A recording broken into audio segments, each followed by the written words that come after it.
Hello dear friends, আশা করি ভালো আছেন সবাই। আপনারা যারা আসন্ন এটিও এক্সামে অংশগ্রহণ করবেন তাদের প্রস্তুতি আরও কয়েক গুণ এগিয়ে নিতে baby math academy Facebook page এবং বেবি ম্যাথ একাডেমি ইউটিউব চ্যানেলে এক্সাম প্রিপারেশনের জন্য কিছু ক্লাস আপলোড করা হচ্ছে। সেসব ক্লাস দেখলে আশা করি গণিতে ভালো করতে পারবেন। তো আজকের এই ক্লাসটি পঞ্চম ক্লাস এবং আজকের এই ক্লাসেও আমরা কিছু গুরুত্বপূর্ণ গাণিতিক সমস্যার সমাধান নিয়ে আলোচনা করব। আর আজকের ক্লাসের প্রথম যে গাণিতিক সমস্যাটির সমাধান নিয়ে আলোচনা করব, এটি পিটিআই ইনস্ট্রাক্টর 2016 এর নিয়োগ পরীক্ষায় এসেছিল। কি বলেছে যে 0 ডিগ্রি কোণের পূরক কোণ কোনটি? 0 ডিগ্রি কোণের পূরক কোণ কোনটি? আমরা পূরক কোণ কি জানি, যে দুটি কোণের সমষ্টি যদি 90 ডিগ্রি হয়, কি যে দুটি কোণের সমষ্টি কত? সমষ্টি হবে 90 ডিগ্রি। হ্যাঁ, তাহলে এই কোণ দুটিকে আমরা পরস্পর পূরক কোণ বলতে পারি। তাহলে এই 0 ডিগ্রি কোণের পূরক কোণ কোনটি হবে? 0-র সাথে কত যোগ করলে তাদের যোগফল 90 ডিগ্রি হবে, সেটাই হবে পূরক কোণ। যেহেতু এটা 0 ডিগ্রি আর আমরা যেহেতু দুটো যোগফল 90 ডিগ্রি করব, তাহলে কত যোগ করতে হবে? 0-র সাথে 90 ডিগ্রি, তাই না? যে 0 + 90 ডিগ্রি, এই দুটি যোগ করলে যোগফল হয় 90 ডিগ্রি। আর আমরা কি জানি যে দুটি কোণের সমষ্টি যদি 90 ডিগ্রি হয়, তাহলে এই কোণ দুটিকে আমরা পূরক কোণ বলবো। তাহলে অ্যান্সার হচ্ছে কি খ, যে 0 ডিগ্রি কোণের পূরক কোণ হলো 90 ডিগ্রি। নেক্সট কোশ্চেনে যাই। এখানে বলেছে যে নিচের কোনটি মূলদ সংখ্যা? নিচের কোনটি মূলদ সংখ্যা? এখানে প্রথমে দেওয়া রয়েছে square root of 3 divided 2, square root of 7 divided 3, আবার রয়েছে কি স্কোয়ার রুট অফ 9 ডিভাইডেড 4 এবং শেষে রয়েছে স্কোয়ার রুট অফ 11 ডিভাইডেড 5। আচ্ছা, আমরা মূলদ সংখ্যা কি জানি? যদি পি ডিভাইডেড কিউ আকারে লেখা যায়, যেখানে কিউ নট ইকুয়াল টু 0, তাই না? যদি এভাবে লেখা যায় তাহলে আমরা মূলদ সংখ্যা বলি।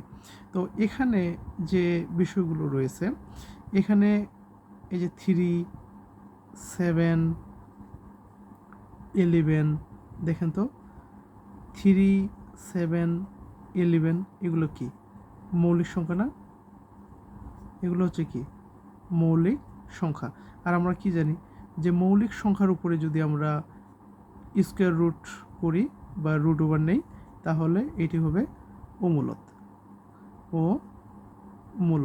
যে কোনো মৌলিক সংখ্যার যদি আমরা বর্গমূল নির্ণয় করতে চাই, তাহলে যে রেজাল্টে আসবে সেটা হবে অমূলদ সংখ্যা। ঠিক আছে? কি বললাম আরেকবার বলি, যে মৌলিক সংখ্যার উপর বা মৌলিক সংখ্যার যদি আমরা বর্গমূল নির্ণয় করি, তাহলে সেটি হবে অমূলদ সংখ্যা। তাহলে আমরা কি বলতে পারি? এটাও অমূলদ, এটাও অমূলদ, এটাও অমূলদ। যেহেতু 3, 5, 3, 7, 11 তিনটাই কি মৌলিক সংখ্যা এবং তাদের উপর রয়েছে কি স্কোয়ার রুট, তাহলে এই তিনটাই হবে অমূলদ সংখ্যা। তাহলে থাকলো কোনটা? গ, তাই না? আমরা কি জানি স্কোয়ার রুট অফ 9 ডিভাইডেড 4, এখানে স্কোয়ার রুট অফ 9 এটা সমান কি লিখতে পারি? আমরা 3 লিখতে পারি, ডিভাইডেড কত 4, এটাকে আমরা কি পি বাই কিউ আকারে লিখতে পারলাম, তাই না? যেখানে কিউ নট ইকুয়াল টু 0, এটা তো 0 নয় 4, তাহলে কি মূলদ সংখ্যা কোনটি? গ। আশা করি বুঝতে পেরেছেন। বুঝতে না পারলে কমেন্টে জানাবেন, আমি আবারও বুঝে দেওয়ার চেষ্টা করব। নেক্সট গাণিতিক সমস্যায় যাই। এখন এখানে যে গাণিতিক সমস্যাটি দেওয়া রয়েছে, এটিও 2016 এর নিয়োগ পরীক্ষা এসেছিল। কি বলছে যে 9 দ্বারা বিভাজ্য, অর্থাৎ 9 দিয়ে ভাগ করা যাবে 3 অঙ্ক বিশিষ্ট একটি সংখ্যার প্রথম অঙ্ক 3, তৃতীয় অঙ্ক 8 হলে মধ্যম অঙ্কটি কত? মধ্যম অঙ্কটি কত সেটা নির্ণয় করতে হবে। এখানে 3 অঙ্ক বিশিষ্ট একটি সংখ্যা রয়েছে, 3 অঙ্ক বিশিষ্ট। এই 3 অঙ্ক বিশিষ্ট সংখ্যার প্রথম যে অঙ্কটি সেটা হচ্ছে কি 3, তার মানে এই যে প্রথম যে অঙ্কটি এটা হচ্ছে কি 3 এবং তৃতীয় অঙ্কটি হলো 8। এখন বলছে এই যে মধ্যম অঙ্কটি কত সেটা নির্ণয় করতে হবে। এই 3 অঙ্ক বিশিষ্ট সংখ্যাটি অবশ্যই কী হবে, 9 দিয়ে বিভাজ্য হবে, অর্থাৎ 9 দিয়ে কি 9 দিয়ে ভাগ করা যাবে। এখন এখানে আমরা কি বসাবো, এটাই তো আমাদের হচ্ছে কি কোশ্চেন, তাই না? এখানে 4টি অপশন দেওয়া রয়েছে, তাহলে আমরা যে কাজটি করব সেটা হচ্ছে এই যে অপশনগুলো রয়েছে এগুলো আমরা বসিয়ে দেখব সেই সংখ্যাটি 9 দ্বারা বিভাজ্য হচ্ছে কি না। আচ্ছা, প্রথমে যদি 6 বসাই, 6 বসালে কি হবে, 3 6 8 হবে, তাই না? এটা কি 9 দ্বারা ভাগ যায়? দেখি, এখানে কি 4 লং 36, এখানে রয়েছে কত 8, তাই না? এখানে যদি শূন্যও নিই তাহলে শূন্য, কিন্তু ভাগশেষ কি 8 থাকতেছে, তার মানে কি এটি এই 3 6 8 অর্থাৎ 6 বসালে 9 দ্বারা বিভাজ্য হচ্ছে না। আমরা 7 বসাই, 7 বসালে কত হয়, 3 7 8 ডিভাইডেড কত 9, 3 7 8, এটাকে যদি আমরা ভাগ করি 4 লং 36, বিয়োগ করলে কি 7 থেকে 6 বাদ দিলে 1 8 থাকলো 18, 9 এই যে 9 দুগুণই কত 18, তার মানে কি দেখেন যদি আমরা 7 বসাই তাহলে এই যে 3 অঙ্কের যে 3 অঙ্ক বিশিষ্ট যে সংখ্যাটি সেটি 9 দ্বারা বিভাজ্য হয়, তাহলে এটাই কি হবে আমাদের অ্যান্সার হবে। তারপর দেখি 8 দিয়ে ভাগ করা যায় কি না। হ্যাঁ, এখানে কি 8 যদি বসে তাহলে কি হবে, 3 8 8 হচ্ছে, 3 8 8 হচ্ছে, তাই না? 9 দিয়ে ভাগ করি 3 8 8, এখানে কি 4 লং 36, বিয়োগ করলে 2 হয় 8, 28কে 9 দিয়ে ভাগ দেবে যাবে না, তার মানে কি এটি হতে পারে না। 9 দিয়ে দেখি, 9 দিয়ে যদি দেখি 3 9 8, তাই না?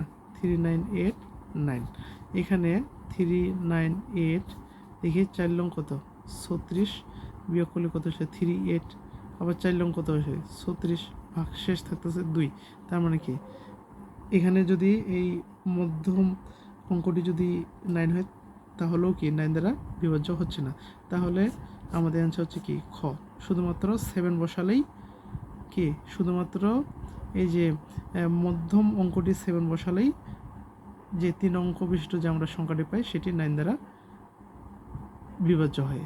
ঠিক আছে, তাহলে অ্যান্সার হচ্ছে 7। আশা করি বুঝতে পেরেছেন, বুঝতে না পারলে কমেন্টে জানাবেন, আমি আবারও বুঝিয়ে দেওয়ার চেষ্টা করব। পরবর্তীতে আরও কয়েকটি গাণিতিক সমস্যার সমাধান দেখি।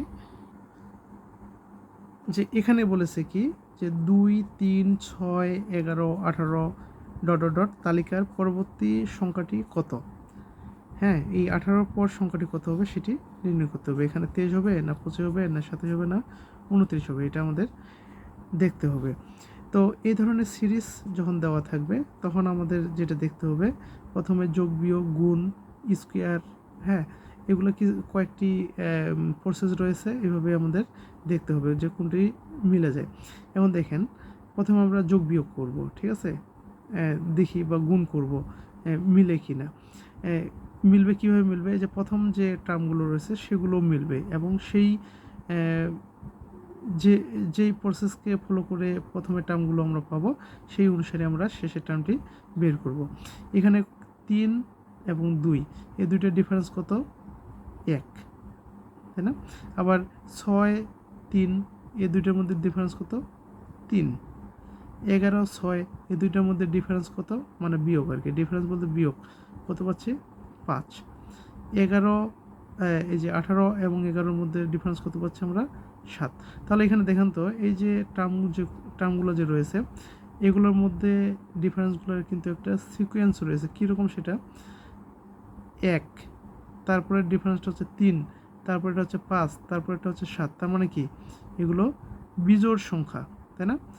1 হ্যাঁ, এই যে কর্মিক বিজোড় সংখ্যা দেখেন যে 1 3 5 7, তাহলে আমরা 7-এর পর কী পাই, কোন বিজোড় সংখ্যাটি পাবো 9, অর্থাৎ এই যে প্রত্যেকটা টার্মের মধ্যে যে ডিফারেন্স সেগুলো কি একটি বিজোড় সংখ্যা, অর্থাৎ প্রত্যেকটার মধ্যে ডিফারেন্স কি 2 করে বেড়ে গেছে।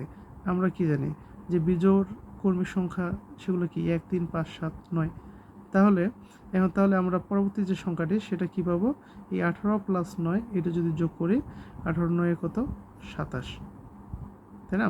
যেহেতু আমরা 2 আর 1 যোগ করে কত হয়েছে 3, 3 আর 3 যোগ করে 6 হয়েছে, 6 আর 5 যোগ করলে 11, 11 আর সাথে যোগ করে কি 18 পাইছি, তাহলে 18 আর 9 যোগ করলে যেটা আসবে সেটাই হবে অ্যান্সার 27। অ্যান্সার হচ্ছে কি 27। আশা করি বুঝতে পেরেছেন। বুঝতে না পারলে কমেন্টে জানাবেন, আমি আবারও বুঝিয়ে দেওয়ার চেষ্টা করব। এখন আরেকটি গাণিতিক সমস্যা দেখি যে 75 সংখ্যাটি কোন সংখ্যার 25%। 75 সংখ্যাটি কোন সংখ্যার, এই যে কোন সংখ্যার 25%, ধরে নিলাম এক্স সংখ্যার। হ্যাঁ, এই 75 হচ্ছে কি, এই 75 হলো এক্স এর 25%। 75 হলো এই যে কোন সংখ্যাটি, এক্স এর 25%, 75 এক্স এর 25%। এখন আমরা ক্যালকুলেশন করব। 75 এক্স এর বলতে গুণ 25%, এর 25, এই পার্সেন্ট বলতে কি 1/100, ঠিক আছে, 1/100। তাহলে কাটাকাটি করে 25 কে 25, 4 25 100, অতএব 75 ইকুয়াল টু x/4। এখন আমরা যদি আর গুণ করি, কোনো নেই মানে কি 1, 100কে x আর এটা গুণ করলে কি হবে, 4 5 করে 0, হাতে দিল 2, 4 7 28, 28 2 30। তাহলে আমরা কি এক্স এর মান পেলাম কত 300। অর্থাৎ 3, এই যে 75 সংখ্যাটি 300 এর 25%, ঠিক আছে। আমরা যদি দেখি এই যে 300 এর 25% কত হয়, 300 গুণন কি 25/100, 0 0 কেটে যায়, 0 0 কেটে যায়, তাহলে কি 3 25 75 পেয়েছি। 300 এর 25% হচ্ছে কি 75। আশা করি বুঝতে পেরেছেন। ধন্যবাদ সবাইকে, আবার দেখা হবে পরবর্তী ক্লাসে। ততক্ষণে ভালো থাকবেন সবাই।